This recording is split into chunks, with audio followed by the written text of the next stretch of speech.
All right, we are live for another Travel Tip Tuesday here on my page, The Traveling Lucy, and I'm really excited for today's guest. It is Ashley McCurdy with In Search of Traveler, who is a travel enthusiast just like me, traveling the world by hotel. So if you guys ever wanted to know how they travel, she has, in the last 5 months, traveled solely in hotels and lived in hotels. I think it's super cool what she's done, and she's found out that it's been cheaper to do that. So I'm really excited to pick her brain and how she got into all of this. So thank you so much, Ashley, for being on here today. Thank you for having me. I'm so excited. This is my first YouTube live, I think. So it's really exciting to be here. Yay! Fun stuff. It's fun stuff. Awesome. So if you guys are watching and you're interested in this topic, make sure you guys stay tuned. But also, if you guys have questions, feel free to pop them in there and we will answer them as we go along. But Ashley, so excited to have you on here. You have a YouTube channel, which is awesome, great content. You have been doing so much in the travel sphere just in the last few months. So why don't you tell us a little bit about you and how you even got started with traveling, and then we'll delve a little bit more into like what you do now. Yeah, so I guess this all starts like when I was a little kid. My dad was a big corporate traveler, and as a kid, he always stayed in Marriott hotels for work. And so when we would go on family vacation, we would stay in Marriott properties, and he'd redeem his points. And he also always flew United. And so I started to get a little bit of taste of like brand loyalty. And we used to always like tease him because he would get treated so well because he had such high status with both United and Marriott. So when I grew up, and probably around college age, when I started studying abroad, I started like trying to figure out how to find deals. I always joke that I have like 5-star taste with like a 3-star budget. So I was always trying to get like the best bang for my buck and make that dollar stretch. And so I just kind of like figured it out, and I figured out how to find deals. Like I remember when I would study abroad and everybody was staying in hostels, I would try and figure out how to find the same price a hostel would cost at a hotel, or, you know, find an excursion for cheaper, whatever. So that carried over to, you know, being an adult and, you know, working in corporate America. I worked all the time. So when it was time to go on vacation, I would try and go on like these amazing trips, and I would take 6 or 7 months to plan an epic trip and live for vacation. And so travel's always been something that I've loved to do. So fast forward to 2020, it became a pivot year for me. I lost my job, and I live in Southern California. So I was paying $2,300 a month for a 1-bedroom apartment to rent. And my lease was up in July. And I quickly realized that it was cheaper for me to find deals at hotels and live in hotels full time than to renew my lease. I kind of liked the flexibility of it, and I liked that it could just be significantly cheaper. So I put everything in storage, and I packed a carry-on suitcase, booked a one-way flight to Florida, and I've been traveling full time, living in hotels full time since July of 2020. That's crazy. That's just so cool. I think that, first of all, for that to be the first thing that comes to mind, like, let me just go live in hotels. Like, that's chill. Like, I feel like most people would have like an internal panic button. They'd be like, oh my gosh, I don't have a place to stay. Like, or, you know, how am I supposed to maintain this? I just lost my job. Like, so did the piece that you have right now, your YouTube channel, everything like that, did that exist beforehand? That's probably a very big piece of what's going on here too, because you had your corporate job. No, so I started my YouTube channel. Well, I started it, like I created the channel in like June or something like that, but I actually uploaded my first video on July 31st of 2020. So my YouTube channel is brand new. And to be honest, it was very scary to start. It all started with a little rosé and quarantining by myself and watching YouTube videos. And I'll be honest, I don't know if my friend Chelsea's watching, but I have a friend, Chelsea, she lives in New Zealand, and she did this like 10 years ago, she traveled around the world and blogged about it, like written word. And I always thought that was so cool. And I always wanted to go on a trip around the world. And I told her, I was like, dude, I was drinking a bunch of rosé the other night, and I was watching these YouTubers. These kids, they've like never like edited a video before. They've never picked up a camera, and they have like millions of views, and they're making all this money and traveling the world and like getting to do all this cool stuff. I think I want to do that. And she's like, do it. Seriously, do it. And so her kind of like little push of encouragement really inspired me. And I don't think I really knew what was happening. It was kind of one of those things like, yeah, I'm going to start a YouTube channel and travel the world, but it didn't feel real. And I remember my first like freak out was putting in my 30-day notice, because moving out of my apartment, they sent me my renewal or whatever. And I was like, no, I'm leaving. I'm gonna, go travel. And then I remember sending the email, and I was like, okay, I did it. No turning back. And they sent me an email back saying, hey, we've loved having you for the last 3 years. What can we do? Can we lower the price to get you to stay? You know what I mean? Like, they were trying to negotiate to get me to stay. And I was like, oh my God, is this a sign I'm not supposed to do this? Oh, no. Then with COVID, with everything being so bad, I was deathly afraid. Like, I was prepared to catch, you know what? We can't really say anything, but I was prepared to catch it and die. I thought I was going to possibly die. And so I had to like pump myself up mentally to fight off this illness that I hadn't even been exposed to. But, it was very scary. So I remember like getting on that first flight, like, what am I doing? And like the first month of like, I can't believe I did this. I like had a dog that my parents were watching, and like, it was a lot. It was a lot. The first like month or so was a lot of like transition, but I wouldn't change anything about anything. I just love it. And it's been like the best thing I've ever done. And I'm so glad that my friend gave me that push, because I can't imagine doing anything else. That's amazing. Wow, what a story. So such a leap of faith that must have taken, especially during a pandemic. So that's not just like, someone who's like, oh, they've been dreaming about this for a while. A lot of people, I feel like they take the time to build up their social media or their YouTube channel before they quit their job. But you obviously didn't have that option. Like, that was kind of like an immediate thing. Did you just have like a bunch of money that you had already saved up that you kind of were able to start that journey with? Or how did that timeline work out? Because I feel like that's a lot of people are probably like wondering, like, how did that even translate? How do you even prepare for something like that when you were obviously thrown into the fire here? Yeah, so I get that question a lot about finances. And the first thing I will say is that if you're going to do this, you need to cut your finances. So I did things like get rid of my car, get rid of my apartment, get rid of like those big pricey expenses. So I took my monthly expenses from like $5,000 or $6,000 a month down to $2,000 a month. So I live off of $500 a week on average. But if I can do less, I'll do less. And then I was lucky. I worked for a Fortune 50 company. I did get a large severance package. And in California, I was able to, because I was laid off at the end of 2019. So I was getting paid severance, and then I also was getting unemployment for, all of that time for the 26 weeks. And so in California, you get both. So I basically was making my salary for 6 months plus an additional, whatever a month. So I was able to save a lot of money. So it was one of those things that I'm a very spiritual person.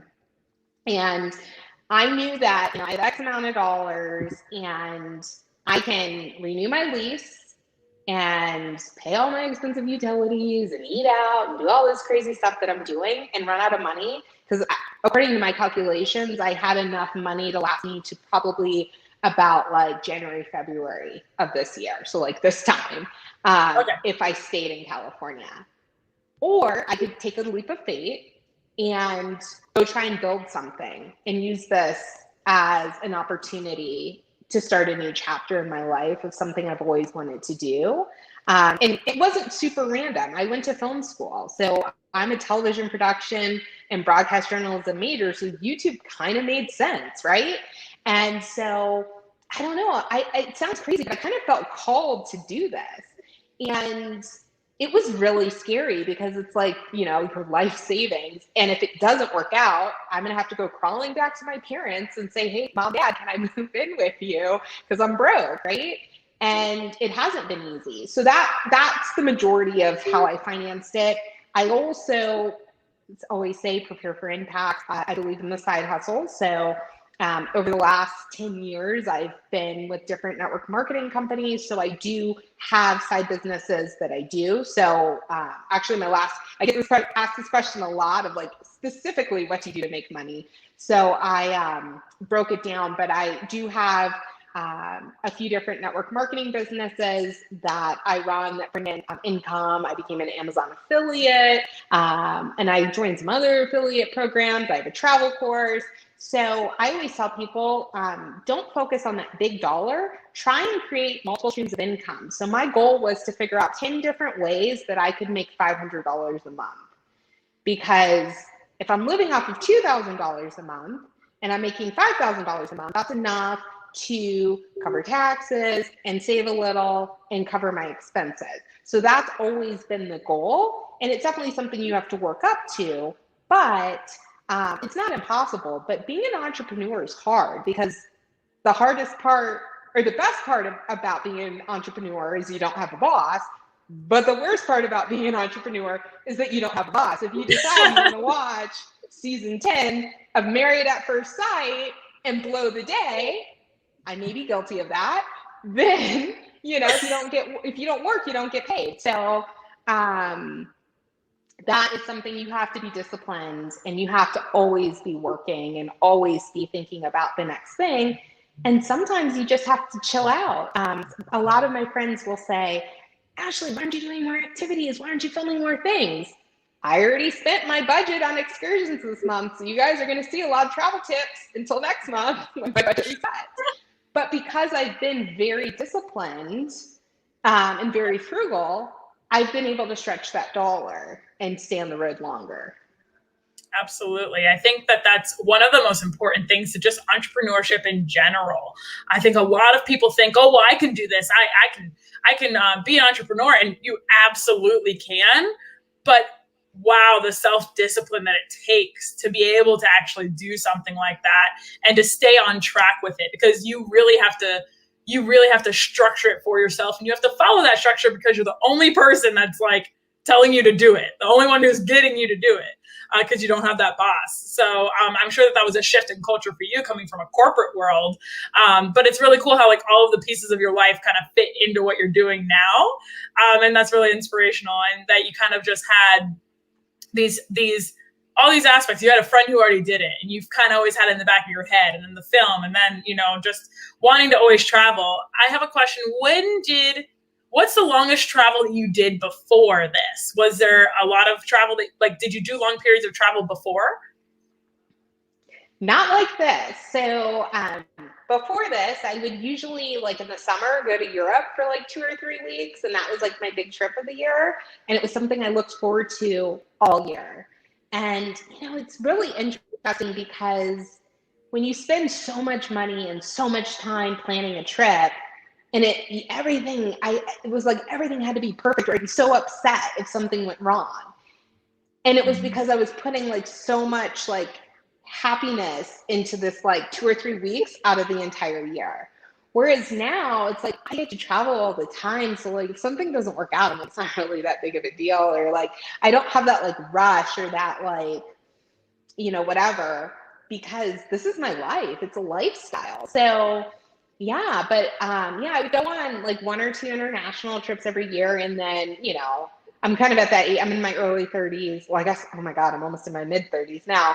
But a lot of friends are getting married and stuff like that. So like, bachelorette weekends and like different things like that. I would do like a lot of trips, like weekend trips, like Tahoe and Vegas and stuff like that. But like a lot of my happiness was like kind of put into 1 or 2 big trips. And it's funny because I would take some pretty epic trips and spend a lot of money, and I like this better. And so it's just something I've learned about myself, is that I really truly value experiences over things. And I used to think like material possessions like created happiness, but I realized I'm not really motivated by money. I'm really motivated by like independence, freedom, the ability to work when I want to work, how I want to work, the ability to move at my own pace, that sort of thing. So it's been like a really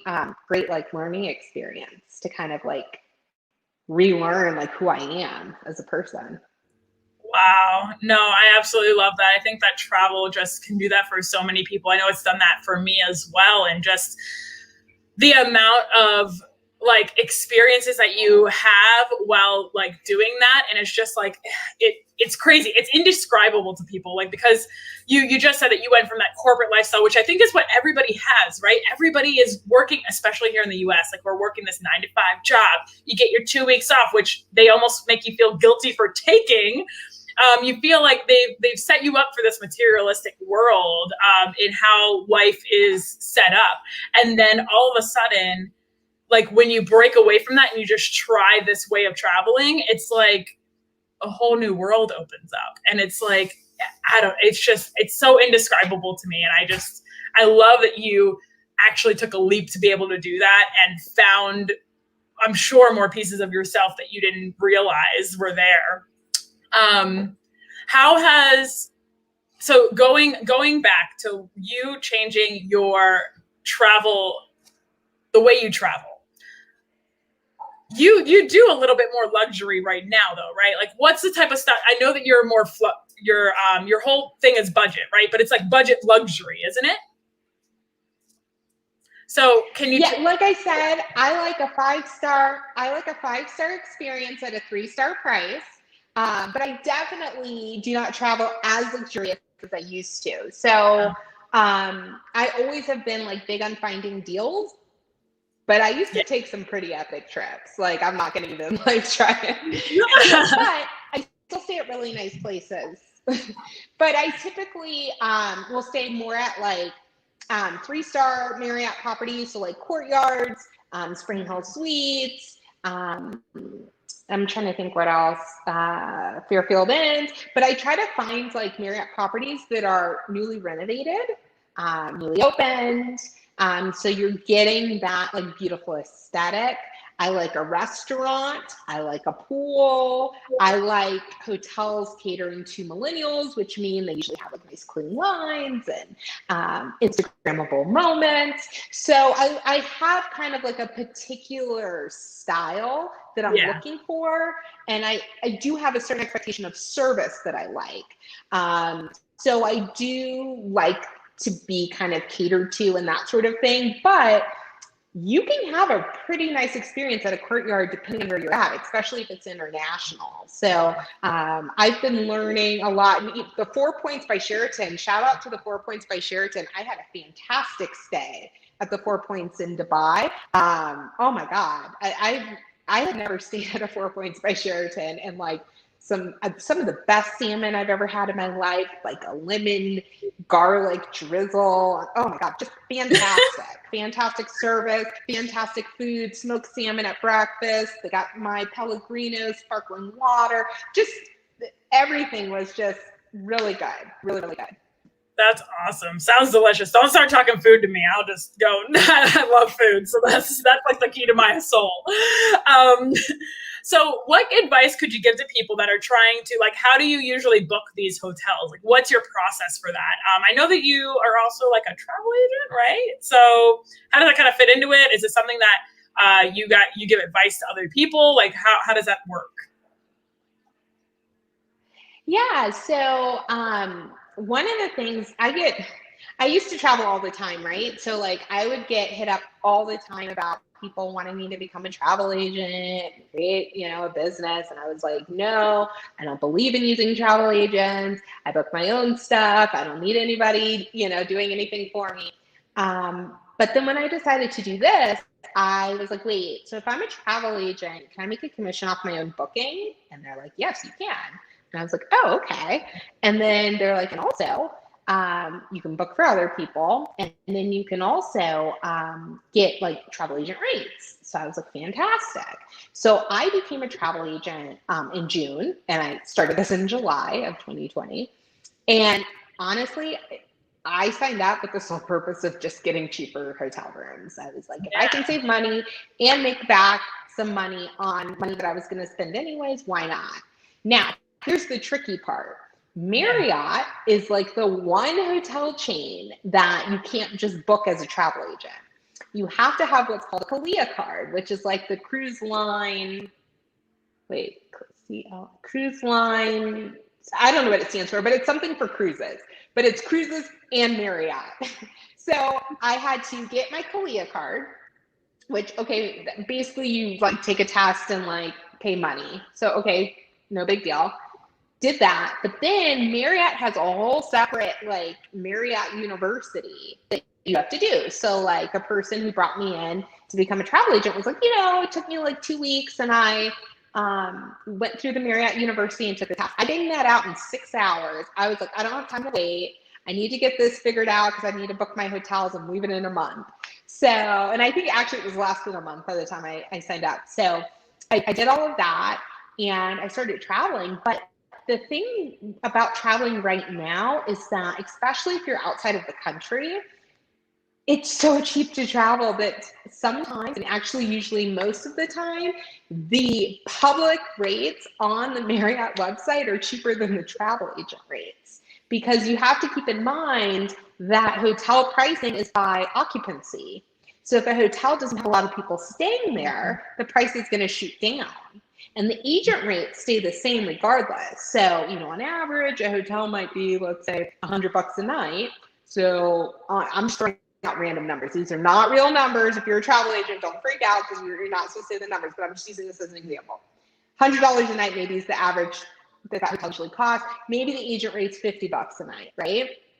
But nobody's staying at the hotel, so right now it's 30, that anybody can book. So you just have to do your research and check. And then what a lot of people don't realize is that if you find a cheaper price on a third-party site, most major hotel chains will match and beat it. So I know at Marriott, if I find, a cheaper price on Expedia or Booking.com or whatever, Marriott will not only match that price, it will beat it by 25%. I just need to submit that information to them 48 hours before check-in. So it just has to be the same room, same room category, all that kind of fun stuff. So book direct, because then if something happens, because travel is so unpredictable right now, you need to cancel, even if it's a non-refundable room, usually the hotel will work with you.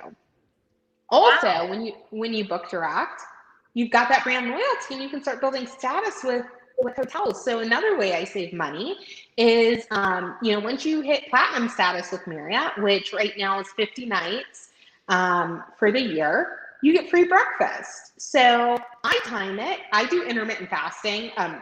In quarantine, I accidentally lost 50 pounds. So that's a whole nother story for a whole nother day. Yes, it's a crazy story. But yes, I lost 50 pounds in quarantine by mistake. It was not something I did on purpose. But I do intermittent fasting as part of like my lifestyle now. So I eat it for an 8-hour window and I don't eat for 16 hours. It's 16-8. So my breakfast, I usually eat at like 10 or 11 in the morning, and that can double as breakfast and lunch. So that's 2 meals for one that's free. Then, because of being platinum or higher, most of the hotels are doing a $10 food and beverage credit, which, depending on where you're at, goes a long way. So like in Mexico, $10 food and beverage credit covers your dinner. So I spend very little money on food. Wow, that's awesome. Those are definitely some amazing tips too, which I'm sure a lot of people didn't think about. I mean, I feel like with the pandemic, it's definitely helped you in some regard, right? With those, I mean, you have to be cognizant of those different facets that you have to kind of weave through. And I think there's definitely are a lot of people, like when they're booking their trips, like they almost want hands off. Like it's too much for them to like be able to like go in and do all of these intricacies, which is why a lot of times they do go with travel agents. But that's really interesting to hear that, you know, that kind of flop now in some of the aspects of traveling. And I'm sure that that's helped obviously stay under a budget too. So it's really interesting. So what do you think? It's been what, 5 months now? 6 months? Is it 6 months? Are you officially at 6 months now? 7 Well, months? I've been traveling since July 20th. So July to August, September, Well, September, technically, October, November, December to January, February. 7 months. wow, 7 months. All right, so 7 months. What do you think has been the absolute best thing that you've encountered during that? Like, what's your favorite part about it all? I think probably the coolest part is the surprises. So, because I travel slow, so I usually stay in a location for like 4 to 6 weeks. Although I've been in Mexico City since December 27th, so I've been here a few months. But typically, I'm in a place for like a month or so. And so to most hotels, that's a really big reservation. And then on top of that, I have titanium status. And technically, I would have been ambassador, but I didn't spend enough because I got too good of deals. But that's a whole other story. But because of that, because I'm staying a long time and I have high status with the brand, I get a lot of surprises. So they might do things like bring me a bottle of champagne or a bottle of wine. I'm a big wine drinker. So especially like in Istanbul, I would go to the bar every night with my $10 a day food and beverage credit, which a lot of times would cover a glass of rosé and, an entree because Turkey's cheap. Food in Turkey's cheap. So $10 goes far. So they realized I really like rosé. And one day they surprised me with a bottle of rosé in my room, which I felt weird drinking an entire bottle of rosé by myself. So I brought it back to the States and shared it with my friend Sean. Shout out to Sean if he's watching. When I was back in the States over the holidays. But yeah, so stuff like that's cool. I mean, like for my birthday, they like made me a cake and like brought it on a cart and said happy birthday to me. They've made me like fresh cookies and, just little things here and there. They do things like that just to kind of be nice. The Marriott here, they also, there's a thing with Marriott that you can take points and use them like for food and beverage, spa, like different things like that. You can redeem points as money, like in real time. But my hotel didn't know how to do that. So they were like, you can just have whatever bottle of wine you want off the menu. Now, most people, when they hear you can have whatever bottle of wine you want, they just ask them, what one should I get? And the guy was like pushing hard on like this cheap bottle. But I'm from California and I'm a big Napa fan. So I said, well, no, can I like read the menu? Like, do you have like a wine list that I can like take a look at? So I don't know, but I'm pretty sure the bottle of, I ended up getting a bottle of Prosecco. And, was it rosé? No, it wasn't rosé. But I got a bottle of Prosecco, but I'm pretty sure the bottle was like $90 if I did the calculations right. Because I was like Googling it after the fact to try and figure out how much it was. And I was like trying to do it all fast. But I was looking for like, certain keywords and stuff like that. And I was like, okay, this sounds like a good bottle. And it was definitely more expensive than any bottle that I would have bought at that hotel on that day. So, little things like that, they kind of will give you extras or do what they can to help in any way that they can, That's awesome. I love that. And we know what happened the last time you had a whole bottle of rosé, huh? You ended up on that trip. I started a YouTube channel, so shout out to Total Wine and More. If you guys ever want to collaborate. Yeah. It was funny because I didn't know you could have alcohol delivered. Well, I guess I did know, but I didn't know Total Wine delivered. And so I found out, oh my God, Total Wine and More delivered. So I ordered like 6 bottles of rosé and they delivered it to my apartment. It was so fantastic. And I drank a bottle And then I started watching YouTube videos, and the rest is history. So The rest is history. And here we are 7 months later.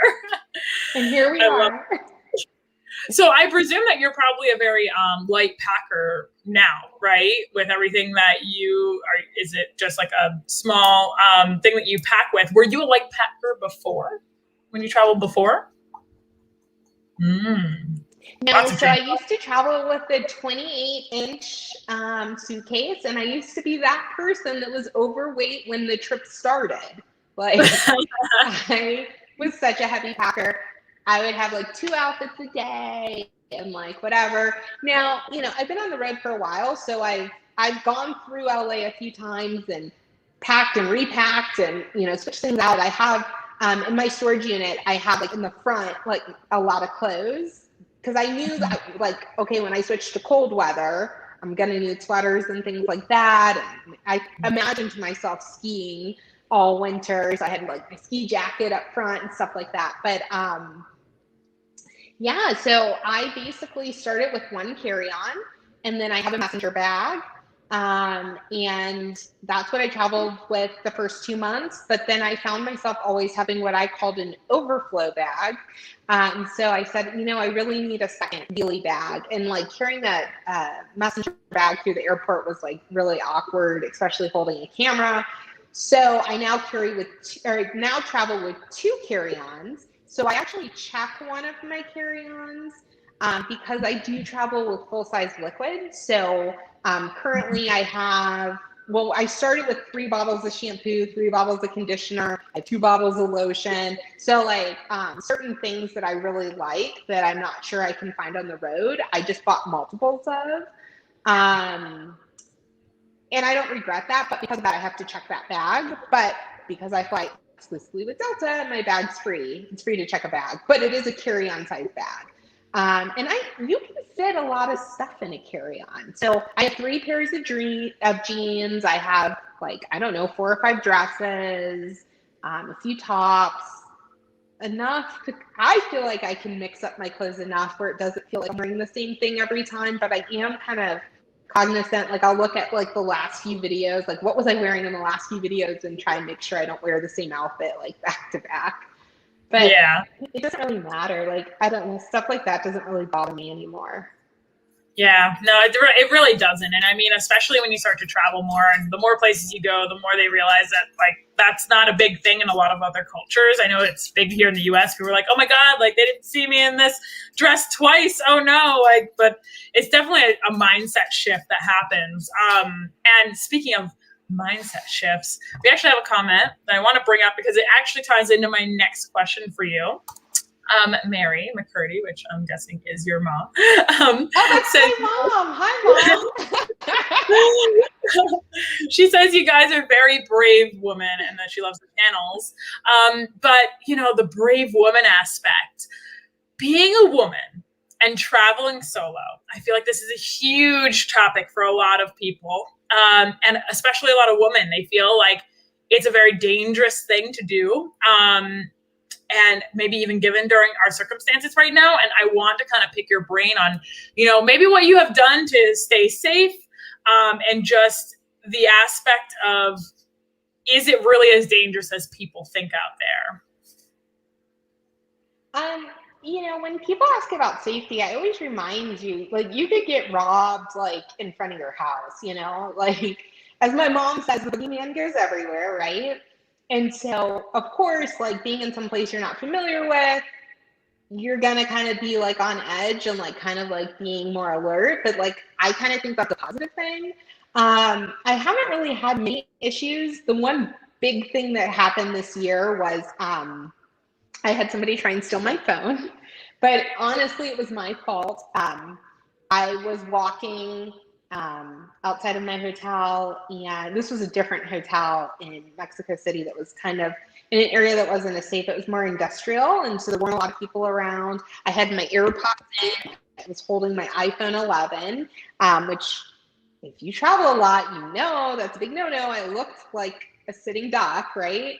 And so this guy came up on a motorcycle, and there was a guy in the back, and he went to grab the phone out of my hand. I wasn't paying attention. I wasn't, aware of my surroundings. But the one positive thing is I had a tight grip on my phone. So when he pulled, I pulled back and flicked him off, and he drove off. But the scary part was, I called my sister and I was like, oh my God, this guy tried to steal my phone. She's like, get an Uber. Like, why are you walking by yourself?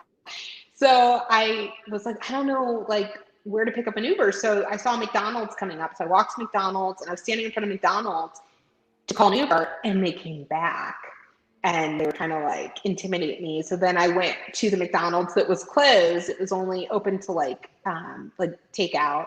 And I said, can I just wait in here while an Uber comes? So they let me wait. So that was probably the scariest thing that happened. But at the same time, I'm kind of glad it happened because number one, I didn't lose anything. But number two, it makes me more aware when walking around, like I shouldn't have my unless my hair is down, like, because, you know, in America, it might not be a big deal to have AirPods, but in a lot of other places in the world, people see, you know, $300 headphones and they're like, oh, this person is who I want to steal from. Or, you know, it may not be a big deal to have an iPhone 11 in America, but people see that camera and they're like, oh, she has been, you know, well, now there's an iPhone 12, but like, you know, she has a newer iPhone. I could steal that and sell it for a lot of money. So you have to be aware of how you look, and you don't want to stand out. And especially, like, I'm a Black woman, like, I stand out anyways, depending on where I am. So you just need to be cognizant of, like, your surroundings, where you are, and just try and blend in as best as you can. Absolutely. I completely agree. And I think that, you know, I always say the same thing, like danger is right outside your door, you know, if you're out there, like, so why stunt your life and not go and explore other places just because of fear? Because we live in a very fear-based world. And, you know, it's all about being self-aware. That's my biggest tip to people is like, be self-aware. If it looks sketchy, it probably is sketchy. So stay clear of it. You know, don't go straight into a sketchy situation. And being very aware of your surroundings is something that I think travel does teach you. And obviously in your circumstance like that, you were taught to be even more aware of, or to think about just a key little things that you might just naturally do in like a comfortable setting of a place that you know. But when you're somewhere that you don't know, you do have to be cognizant of that. Or even just finding like, I mean, I think that when you go to certain countries or certain places, you know, you're not going to be, it really depends. It really depends on the area. And I've found out that while I've been traveling, it's like, I found out that some places are a lot, not as scary as a lot of people paint them to be, and like the fear aspect of things. What are like kind of, and actually we have a question here, so I'll throw this in here first, but I do want to know like kind of the types of countries or where you've been already during your trip. But we'll get back to that because we have a question from Tony, who says, what is the average cost per month for living in a hotel? Because you did say it was cheaper for you to live in a hotel than it was your $2,300 apartment. Yeah, so I was paying about $2,300 a month in rent in Southern California. And then I spend probably on average about $1,200 to $1,300 a month living in hotels. But that's before my travel agent commission. So I make a commission off of that amount. And that just varies depending on the hotel and how you book it. Wow, that's awesome. That's not bad at all. That's cheaper than a house here in Florida or anywhere that I know. Yeah. And then also keeping in mind that also, like, I don't pay utilities. I don't pay for internet. I don't pay for breakfast. A lot of times I don't pay for dinner. So like that $1,200 to $1,300 a month covers most of my needs. Wow. You know, yeah. So it works out to about $300 a week. That's awesome. I love that. And Tony, I hope that answers your question. So going back to what my question was, and where have you been in the last 7 months? Where have you been traveling to? Yeah, so I started in Florida. So I booked a one-way ticket to Orlando. I did Disney World right when it reopened. I'm a huge Disney fan, and I have been a season pass holder for Disneyland in Southern California. I'm like 20 minutes away from that. So I was excited to go to Disney World. Didn't plan on riding anything, but it actually, when I went, was very safe. I hear it's a little bit more crowded now, but I had a very positive experience. And how I explain it is when Disney does everything, they do it to like 110%. So they went above and beyond when it came to making you feel safe and keeping things clean and wiping things down and all of that in social distancing. So I felt really safe at Disney. From Orlando, I went to Fort Lauderdale. Then I went to Miami. Then I went to Coral Gables. Then I came back up to Orlando. Then I went to Atlanta. Then I went to Cancun. I was only supposed to be in Cancun for 2 weeks. I was actually supposed to spend a week in Cancun and a week in Playa del Carmen. I ended up spending 6 weeks in Cancun because I liked it so much. The only reason I left was I had to go to a retreat for my travel agent company in Utah. And so I had to leave Cancun. So then I went to Utah. From Utah, I went to back to California to vote. And then I went to Dubai. From Dubai, I went to Istanbul, and then I came back home for Christmas. And then I am now in Mexico City, and next up is Thailand, if everything goes according to plan. Wow. So how did, obviously it's during the pandemic right now, and I didn't realize that getting to like Istanbul and such like that was even doable than like back then.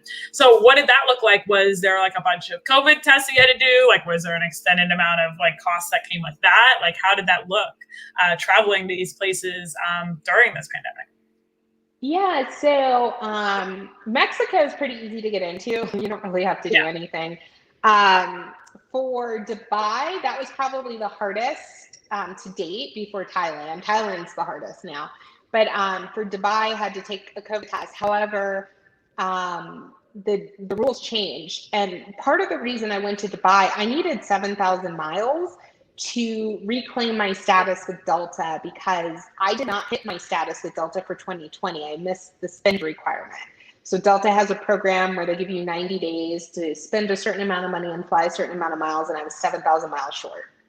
So I needed to go someplace far, so I was like, why not Dubai? It's open. And I watched Nas Daily, and he had just done a video about how safe Dubai was, so it just felt like the right choice, and I love Dubai. I'd been before. So anyway, so I went and I took my COVID test. I was really stressed out about it.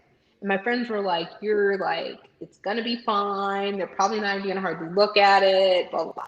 So I had like all this stuff printed out and like ready to go. And they checked it at LAX. Everything was great. I had a layover in Amsterdam because I fly Delta. There's no direct flight. So I had a layover in Amsterdam, and I got off the plane. They checked everything. Everything was great.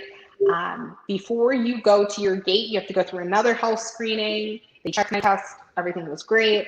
But when I got to the gate, they checked my test a final time. And that's where there was a discrepancy on the timeline. So what happened was, while I was flying, the rules had changed. But there was a discrepancy on if those rules had been put into effect at that time or not. So if you went on the website at that time, my test was within the rules that were required to enter Dubai. But their managers or their supervisors were giving them a new set of rules that were going to be going to effect that they were told to go into effect that day. But, that's another conversation for another day. But long story short, I was denied entry on that flight. So I ended up spending 4 days in the Amsterdam airport. And I had to get another airport. Yeah, so Americans are not allowed in the Netherlands right now. So I was not allowed to go through customs, claim my luggage, go, because if you're stuck in Amsterdam for 4 days, there's a lot to do. I mean, that's a great place to be stuck, right? Maybe not the airport, but. So then I was like, well, I'm stuck in the airport, no big deal, because I was flying KLM, and that's KLM's flagship lounge is in the Amsterdam airport, and it was fantastic. I was boozing it up before the flight, so I was like, I'm just going to go and drink for the next, few days, whatever, and eat for free. Well, what I didn't realize is that if you don't have a ticket for a flight that day, you are not allowed to go into the lounge. So I was told that I could come back into the lounge since I was denied entry on my flight and take another shower, and that I needed to find a place to sleep in the airport, or that there was an airport hotel that I could stay at. So the first night, the airport hotel was booked, and I was kind of feeling confident. And I was, you know, it sucks that I got stuck in the airport, but I was kind of excited because I was like, well, this is kind of exciting because, people love drama. So maybe this will make my channel go viral, And at the time I had like 200 subscribers. And so, I was kind of excited about like, oh, let me rough it and like film myself. Like I was like filming myself, like finding a place to sleep in the airport. It was like super exciting. And then it like set in like, we're in the middle of a pandemic and I'm in the airport. Like I can't take off my mask to sleep. Like there's all these like random people. Some of them look kind of shady. Like, I don't know how I feel about this. So of course I didn't get a lot of sleep. And I was like, I have to get a hotel. So then the other 2 nights I ended up getting a hotel that was the size of a shoebox. I could go like this and touch both walls. And it was like $160 a night. I had to pay $200 for a COVID test. And then the food was crazy expensive. So a 6-piece chicken nugget meal at McDonald's, like six nuggets, fries, and a drink was €11, which is $13. And that was the cheapest place that I found at the airport to eat at. So it was an expensive 4 days. Yeah. But the positive thing was I did set up a camera in my small little hotel room. I did tell the story of being stuck in the airport, and that video did get 8,000 views. Like I think like the first like day or 2 that it was up, and that was kind of like the first push of momentum. So I went from like 200 subscribers to, I don't know, like 400 or 500 subscribers. So that was very exciting. And that was the first time I was like, okay, wow, like people are watching my videos. Now I got made fun of, I got ripped to shreds, I got called dumb, I got called all kinds of names, right? And it was like kind of sad, but at the same time, it was really exciting too. So hey, they say when kind of like the beginning of it all. Yeah, they say when they start saying mean things about you, that means you're doing something right and that you're going somewhere. Exactly. And my friends tell me, don't read the comments, Ashley, don't read the comments. And of course I read every single one, but you have to learn to kind of like not listen to them because some people are so mean on the internet. But apparently I have a really annoying voice and, all these like crazy things. No, there's just always people out there that are like they're jealous, and there's just, people that are always going to hate out there, and that's fine. They can go ahead and throw some comments out there. That's bad publicity. It's still publicity. Exactly. So, exactly. It is what it is. Wow. Well, what a story. And who would have thought that would have been the circumstance to, launch your channel into that. And now you have how many subscribers? You have quite a bit. I have 1,600 subscribers now. So that happened. That was my first big push. So that was in October, like October 14th. And so I was at like 200 subscribers October 14th. That pushed me like to like 400 or 500 maybe. And then I'm trying to think what other stuff went viral. So I had the video where I kind of just talked about what happened. So that got 8,000, but then I created a video that was like 20 minutes that showed what happened. So it was me doing everything, going through everything. So that one got like 3,000 views. So that came with more subscribers. And then I did a video in January about why I don't like Airbnbs, called I Hate Airbnb. And that one got like another 3,000 views. So I got like an additional like 500 subscribers in January. Was when I hit 1,000 and beyond. And then I've just kind of been slowly like plugging along. So we'll see how it goes. Yeah, no, I'm loving it. And I think you have such a cool channel. Just like your story is incredible. And I appreciate you so much for coming on and sharing it. Just like everything. I think that most people, when they hear like, oh, living in a hotel like full time, they're like, wait, what? Like they don't even think of that. I feel like a lot of people don't realize that people actually do that. Have you actually met other hotel people who are doing the same thing as you? I'm curious actually, how many if you have run into other people who are doing the same thing. Yeah, so it's funny when I posted like the link or whatever for this on my Facebook, somebody commented like, oh, I've been living in the Hyatt in Hong Kong for like 2 years, right? So yeah, definitely people do this. And especially right now, like I think like there's a lot of like millennials, like if you don't have kids and you don't have anything holding you back, like, you know, I'm single, I don't have any kids, I had a dog, but like, you know, but I can live anywhere, right? And so what I've noticed is a lot of people who live in expensive cities, San Francisco, LA, New York, they're taking the money that they're spending on rent and they're just living a nomadic lifestyle. So I have a friend in the Bay Area and he, I think, was paying like $4,000 a month in rent and now is staying in even nicer hotels for what he was paying in rent and just traveling around. Like he's been all over the place over the last year. And I think also when you start traveling, you realize like, well, I can't speak for the entire United States, but I can speak from my experience in California. There's not a lot really being done. I mean, people will wear masks, you know, when they go to like public places, but people aren't taking my temperature when I go, you know, into a store. There's no app tracking system where, you know, where you walk into, you know, most countries outside of the US, you have to download an app.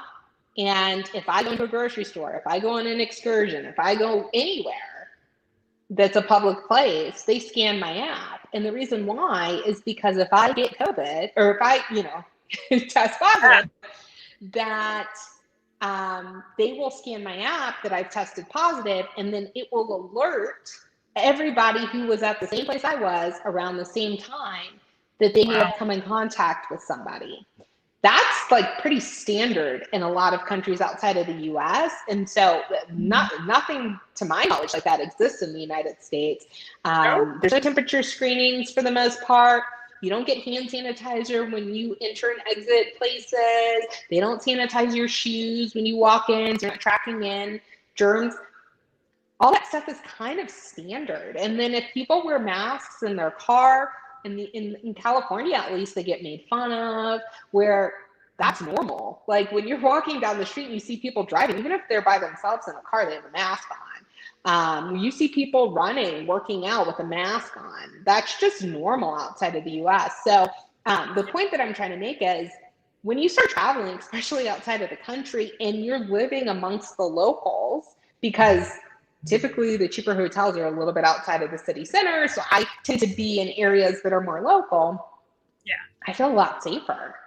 Yeah. And I see a lot more people taking this a lot more seriously. I think, at least amongst my group of friends, I think there's a false sense of security that certain people are safe and we have our little circle and we're good. But, you know, it only takes one person slipping up or interacting with somebody, you know, mistakenly to pass something on. If you're not getting tested regularly and all that kind of stuff, you know, it gets kind of iffy. So long story short, as I've been traveling around, I've been meeting a lot of other people who aren't out of work and aren't necessarily like YouTubing or blogging. They're just traveling and they're living in places like hotels or Airbnbs outside of the United States. They're saving money. And I don't think I've met one person on the road who doesn't feel safer outside of the country than they do in the country. So just something to think about. Absolutely. I think it's something that's enlightening for a lot of people, especially here in the US. And, you know, my whole goal of my channel is to help inspire young Americans to travel internationally and to see all of these places. And I've been doing a lot more domestic on my page recently because that's what I have access to travel to. And traveling domestic is also important as well to understand the people in our country, because there's so many different facets and ways within our country, in our own country. But when you travel internationally and you encounter these other cultures, there's a shift that happens and you realize kind of like, I guess, the box that we've been put into. I mean, because everybody's born somewhere, right? And, you know, if you've never experienced anything other than where you live, then how do you, it's like you don't know what you don't know, right? So it's crazy to think that there are people here in the US who have never left their home state or even their town sometimes. And there's so much more to see in the world. It's really kind of crazy. And just knowing that other countries are taking a little bit more precaution, but I think that they just have a little bit more, their priorities are a little bit different than here in the US. But not to knock the US. The US, is a good country. I'm not trying to say that. It's just, I think that we have a very different mindset here than in a lot of other countries. And I think it serves everyone well to travel to these other places and experience these other cultures and understand people a little bit better when you do get to travel. And I think that if everyone traveled, then we would have a more unison way of thinking throughout the world. And we would understand each other a lot better. So it's crazy. And I appreciate you sharing your perspective on how you've traveled and how safe you've felt health-wise while traveling, because that's a big thing right now. And a lot of people, there are people, especially in the US, that are kind of shaming people who are traveling. And there are ways to be safe about it. And I feel like the travel sphere, of course, was impacted the most from travel in general, right? The travel industry has taken a very big hit. But the people who are traveling, I feel like a majority, I can't say all, but I feel like a majority of them are the ones who take it very seriously. And they're trying to make sure that they're not spreading it any further, like yourself. So I think that, if everybody's just a little bit cognizant, that's all you really can do is just be aware, again, of your surroundings, safety just in general, but health-wise too. Yeah, and I tell people too, like, I get travel shamed a lot, but I explain to people, like, who are like, oh, you should just be traveling domestically, or you shouldn't be traveling at all.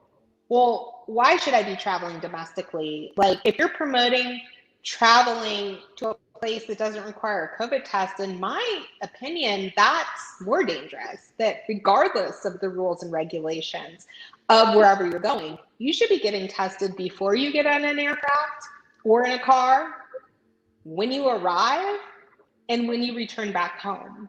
And spacing that out, a few days, because usually it takes 3 or 4 days for it to, for the positive test to come.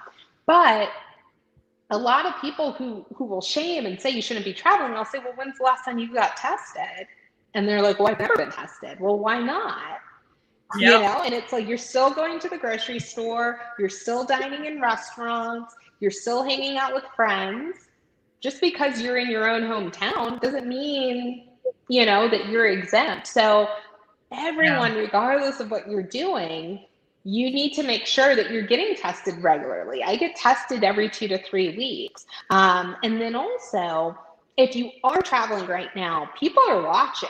So you need to set the standard of what safe travel looks, or safer travel, because there's no safe travel. We're all, can become victim to this. It's, but we can do as much as we can do. And so to me, trying to get on aircrafts that are not as full, which are those long haul flights, tend to be empty in my experience. I've never sat next to somebody on an airplane, and I've been on quite a few flights, but that's because I'm going on 10-hour flights and there's usually not people there. I fly with a mask and a face shield. When I eat, I keep a face shield on. I have a UVC light that I use to sanitize along with wipes. I do as much as I can, and then, it is what it is. But I just think that, like, before people shame, that they need to, like, also take a look at what they're doing in their own personal life, because nobody's exempt from this. And so we all need to be doing the best that we can with the resources that we have, so that we can beat this and overcome it. And then also, this is my last thing, if you are going to get vaccinated, know that just because you're vaccinated doesn't mean you can't get it. I have a friend who got vaccinated and tested positive a couple weeks after she got her vaccine. The vaccines are not 100%. They're like 90-something%. You still can get it. So you still should be wearing a mask, even if you had the vaccine. You still should be practicing the same precautions, because even if you don't catch it, you can pass it on to somebody else and you can be a carrier. So I think there's a lot of misconceptions that people have about it as well. So just stay safe, everyone. Yes, I agree. Well, I'm glad that we could go over that too as well, with some international travel and how your experience has been in some of those hotels and such like that too. And we have another question that I want to bring up really quick. What has been your top 3 most liked and enjoyed places thus far on your journey? Well, I actually really liked Florida. I had been to Florida a bunch of times, but I'd never been to like the beach in Florida, so like Fort Lauderdale and all that kind of fun stuff. So I really enjoyed that and got to go on a gator tour for the first time. So like Florida was really like a great way to start. Of course, I really enjoyed Cancun. I like literally am considering making that a home base. I really, really, really love Mexico. I love the beach in Cancun. It's so beautiful. And then probably the third Dubai. But honestly, like every place that I've been able to find like something that I love about it. Like even in Istanbul, it was freezing cold, but I really enjoyed my time there as well. So, I think that every place has like a magical, like cool part to it. I completely agree. People ask me that question all the time, and I'm like, it's a really hard question because it's like I have places that, yeah, I've like may favor over the others, but that's because of what my passions, like where my passions lie. Like if I like hiking or if I like nature, and like that's what I experience in that country. But like every single country that I go to, or every single place, I should say, because I've been to a lot of states, especially over the past year. And every place that I've been to, it's like I found something that I can hold on to. That I'm like, this was so beautiful for this place, and like I will always remember this place because of this one thing or these two things, and I can appreciate it in different ways because I mean, there's so many different vast things between these countries and states as well. So I think that. And I think that going into it with that mindset to like try and find something that you really love about the places is also best too, because you don't want to just like go to a place and expect it not to be good, or like kind of just focus on all the negative of it all when every place has there's people living there. There's obviously some reason that they're there, right? So yeah, I think that's a great way to travel. Exactly. Yeah. All And right. like right now, people are just so excited to like be at work and have the tourism and all that kind of stuff. So they're happy to see you, regardless in the Absolutely. United States and outside of the United States. Yeah, absolutely. Those dollars mean a lot. And I think that it's gonna be a whole nother ball game later on this year. We'll see how it all pans out. But travel's definitely gonna have a big burst, and we're gonna see how that really how that works out for a lot of places, and seeing people and seeing the travel trends of people change too. Because like you mentioned, you've noticed a lot of people have become nomadic and such like that. And a lot of people are starting to explore their states more and explore the outdoors, which I think is great. Nature is one of my favorite things. So I think that it's great people are getting out there and being in those situations, and going to where there's the road less traveled, I guess. I think you get a lot more out of that when you travel that way. So it's going to be interesting to see how things are later on this year. And I'm excited to see the rest of your journey as well. And I want to is there any last minute things that you want to say, or maybe advice that you can give to someone if they're thinking about doing the same thing as you? If you're like, I think like 2020 especially was like a year that kind of shook everything up. Yeah. And some people thought like everything's, going to crap and like nothing's working out. But some people were kind of like, oh, maybe this is an opportunity to try something new, right? So if you kind of are feeling like a tug to do something, I always say, like, when you make a decision to do something, the universe will conspire to help you, like, get it done. And, like, as I've been going on this journey, I feel like that's so true that, like, little things here or there, like how things come together, how you meet people, opportunities that come your way. When you make a decision, you want something, it all's going to fall into place. So really, like, don't just sit back and watch everybody else like follow their dreams. Like, go out and fight for what you want in life. Like, maybe it's to travel and start a YouTube channel, maybe it's something else, but like, go do it.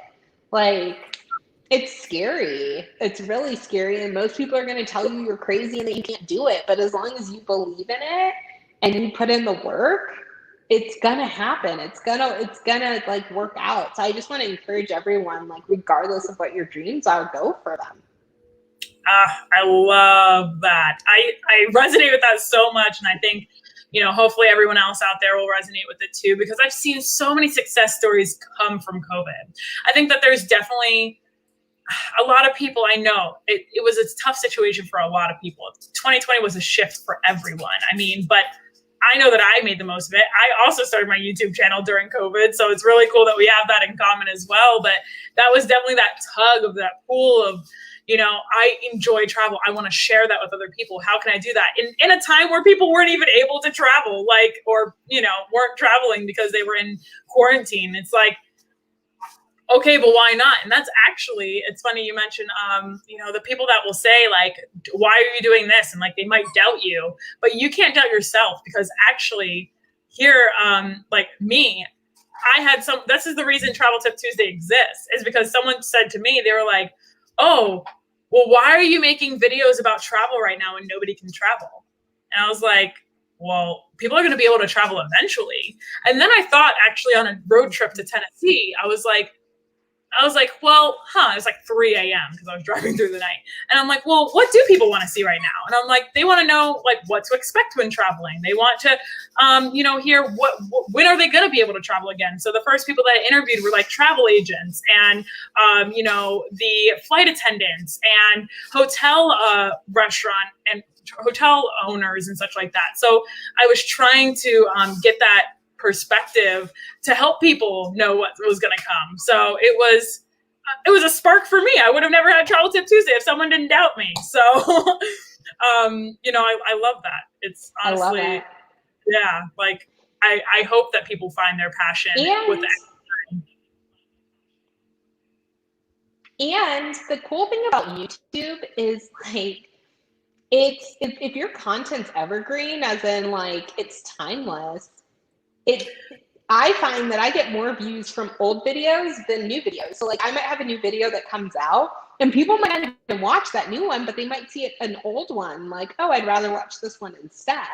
So that's something to think about too. Like these Travel Tip Tuesdays, 6 months from now, a year from now, when people are starting to travel, they're going to be relevant still, So this stuff will sit and it will be a resource for people for years to come. So especially if you're starting to travel YouTube, just try and make your content evergreen, that it's gonna be relevant for a while. Because people, number one, want to be entertained right now and want to see what it's like to travel, but then when they're ready to travel, they want to go back and use it as a resource. So I say go for it. And then also another piece of advice that I got that I think was really good was lean into what makes you different or unique. Because I've always been like the person, like the only Black person in the group or whatever. And I was like, I just want to be a travel YouTuber. I don't want to have to like be the voice of all Black people or be the voice of all females or be the voice of all solos. Like, I just want to do travel. But what I learned was what makes me unique, being a Black female solo traveler, is why people watch my channel and they want to know what that experience is like. So sometimes it actually is a positive thing to lean in to what makes you different and unique, because that's your niche. Because travel is saturated on YouTube and all the other social media platforms. But if you can find a niche, like there's not a lot of Black female solo travelers living in Marriott hotels, right? So, I'm leaning in hard to that. And it's funny, we laugh, but I just got somebody reached out to me this week to be an expert on some game show on Clubhouse, to be the Marriott expert. Ooh. So people are starting to pay attention to that brand. So I really encourage people to lean into it and do things that you truly are passionate about. Because when I started, people are like, oh, you should try and get a brand deal with Airbnb and do all this stuff. And I'm like, I don't really want to stay at Airbnbs. I want to stay at hotels. It's cheaper. So I did what I truly liked and was passionate about and was geeking out about all of my travel hacking. And now it's, people are starting to notice. So lean into that stuff that makes you unique. Absolutely. I completely agree. And I'm glad that you did lean into that, because you do it well. And, I think that that's what holds a lot of people back, is that they tend to they tend to want to blend in. Right. And sometimes you really just have to stick out. That's really what it's all about. So, and I love everything that you're doing. And thank you so much for coming on here. It's been amazing to pick your brain just about what it's like actually living in hotels full time, which is so cool. I think it's You know, if I had lost my job, I totally would have done the same thing and probably wouldn't have blinked twice about it. So I love it. Make sure that if you guys are watching, that you guys go check out Ashley and her Instagram, In Search of Traveler, her YouTube, In Search of Traveler. You can go to the link in the description here and you'll be able to get to all of her social medias. And really quick, I guess, do you actually want to tell people why, what made you what made you choose the name In Search of Traveler? You know, it's so funny because I was just thinking about this week because I was trying to remember the other names we were throwing around. And I was like, I want to do something super catchy, but so the YouTubers that inspired me to do this are by the names of Kara and Nate. It's a couple. They traveled and their whole thing was to go to 100 countries. I don't know if you watch Kara and Nate, but they're like my favorite travel YouTubers. They just hit 2 million subscribers, but they're like this couple and they've been traveling around for 5 years. So I watch them and I watch a bunch of other people. And what I noticed is a lot of people, they use their name. So I was like, should I be Ashley McCurdy? And then I was like, it's kind of weird. Like my name's not like showy. And then I was kind of like, also, if I do something stupid, I don't want to like mess up the branding of my name. And if I have to like go get a job and everybody's like, this is Ashley McCurdy and she's the girl who did this like stupid thing on YouTube. So I like didn't really want to put my name out there. So then I was trying to think of something travel and I was like trying to think of something catchy. And I was talking to my friend Chelsea, shout out to Chelsea if you're watching. And I was like, well, I'm in search of like what I'm gonna do. And so we kept on like, we were like going back and forth. And then it was like in search of traveling, in search of travels. Then at one point it was in search of travelers. Cause I was like, oh, you guys are the travelers watching. And then she's like, no, make it singular. Cause you're the traveler in search of traveler. And then, you know, that's kind of how it was born. And it's, you know, as I think like long-term branding, you can do a lot of in search of, you can do a lot with in search of, because like I'm in search of the new normal of travel, but when travel normalizes, what other things am I in search of, you know? So, you know, maybe I'm in search of the best wine. I spend a year going to all the best, you know, vineyards all over the world. That's something I've thought about doing, or the best beaches, or in search of my new normal. So there's a lot of ideas that I have, you know, 5 years from now, 10 years from now, even if I stop doing YouTube and go into something else, how I can kind of continue on with the brand. So it's kind of exciting, but yeah, that's kind of how it started, just throwing around names and ideas. And it's I love that. No, I went through the same process. So it is when you find it, like you're just like, yep, yeah, that's it. That's good. So and then you really quick are like making sure everything's Instagram available, is the website available. Oh my gosh, that's the hardest part. Yeah, I got really lucky. I was like, okay, and well, I think I got lucky because my name Lucy is spelled different than most Lucy's. Like Lucy, Lucy-Y, even though so IE is a little bit different, so people aren't doing that. So I got lucky there. That's awesome. Thank you so much, Ashley. And there is one last question that I have to ask you that I ask every single person who comes on my Travel Tip Tuesday, which you might have heard already if I think you've watched some of my other videos. But so how has travel changed you and impacted your life? Wow. So, you know, I think about, like, I traveled as a kid. As I mentioned, my dad was a frequent traveler, right? But I think, like, when I think about, like, the moment where it all changed, well, there are a couple moments, but I studied abroad. So I lived in Europe for a year. And so obviously, like, if anybody who studied abroad will know, typically when you study abroad, you take, like, a lot of weekend trips. So you find this, like, love of travel and love of, like, seeing everything, right? And so I made a friend, George, shout out to George if he's watching, who we started traveling together, and we would go back to Italy. It was like really nostalgic and stuff. And I remember sitting in a piazza in Florence with George, and we were like, this is amazing. And we kind of made a pact. We were having lunch and we made a pact, and it was like, regardless of what we do to make money, like whatever job we have, this is happiness, like being here in this moment. And no matter what, we made a pact to go back to Italy every single year and like, you know, see Florence and like, you know, that was like our thing. Like, and that's where I started like my big international trip, and it kind of expanded because instead of just going to Florence, and I'm like, well, if I'm going to go to Italy, I might as well go to France, and let me throw Spain in there. And then, you know, the trips ended up being like 3-week trips. But that's what kind of started it all, because you know, the nerd in me, I kind of like planning a trip more than I like going on a trip. So like piecing together, putting the logistics together of a trip like that, like a 3-week trip with like excursions every day and dinners and this and that. Like I had like a packed itinerary, but I had like a playbook before the trip started. Everything, transportation, everything was all set. And I loved it. I loved every minute of it. And finding that deal felt like such a win. Like it was just so exciting.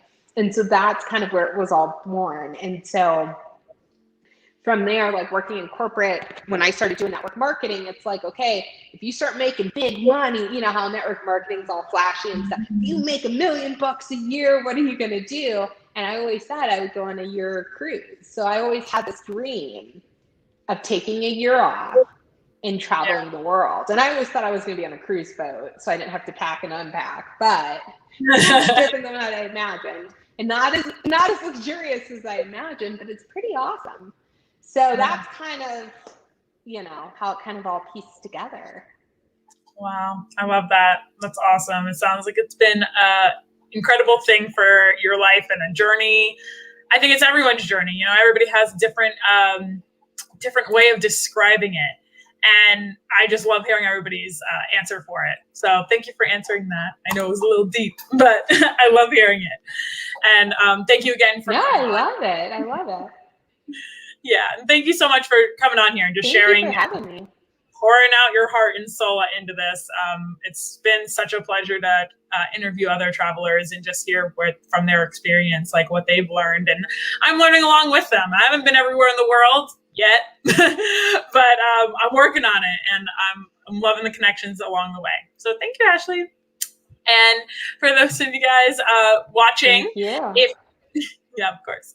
And for those of you guys who are watching, I do host this every single week, Travel Tip Tuesday, with a new guest, and we talk about travel in some way, shape, or form. So if you guys have enjoyed this, I know that I have. Make sure that you guys subscribe to my YouTube channel so that you guys can see who my next guest is going to be. I always try to keep it somewhat interesting. You can also feel free to follow me on Instagram at The Traveling Lucy, and as well as make sure that you guys go and check out Ashley and her channel, as well as her Instagram, as well as her website, which is all In Search of Traveler. So insearchoftraveler.com, and she's got some amazing things coming up. So I wouldn't want you guys to miss out on it. And definitely make sure to follow her and her adventure that's continuing on for who knows how long. Hopefully for a while. Yeah. Thank you so much for having me. Of course, my pleasure. And I can't wait to see everyone else again in next week. And thank you, Ashley. I'm sure we'll be talking soon. So have a great rest of your week, and bye for now. Bye, everyone.